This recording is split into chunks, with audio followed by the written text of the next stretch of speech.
Hello everyone, তো এক্সামের জন্য চড়কের তৃতীয় দিন পোস্ট করা হয়নি। তো দেখো এখানে সবাই বেল খেলছে, তো আমি আমার ভাইকে নিয়ে গিয়েছিলাম।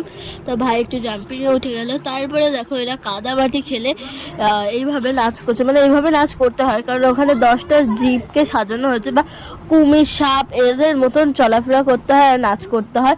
তো দেখো সবাই, আর এখানে অনেক লোক হয়েছিল, এইবার মনে হয় অনেকটাই লোক হয়েছিল, কোনোবারই এত লোক হয়। তারপর ওগুলো খেলার পরে আগুনের উপর থেকে হাঁটা হয়। প্রথমে মূল সন্ন্যাসী যায়, তারপর সব সন্ন্যাসী যাওয়ার পর শেষ সন্ন্যাসী। তারপরে খেলা হয় বাঁশের উপর থেকে লাফ দিয়ে বেরো। তো বাঁশের উপর থেকে লাফ দেওয়ার আগে আগে বাঁশকে পুজো দেওয়া হয়। এখানে বাঁশকে তারা বলে। তো বাঁশের ব্যারিকেডের উপরে যারা আছে তারা হলো ফল ধরে।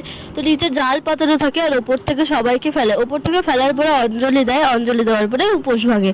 তো আমার মাসির ছেলে ভাইও করেছিল। তো দেখো ভাইকে উপর থেকে ফেলছিল। চড়কের লাস্ট ভিডিও শেষ হলো। তো ভিডিওটা ভালো লাইক, কমেন্ট, শেয়ার এবং সাবস্ক্রাইব করো।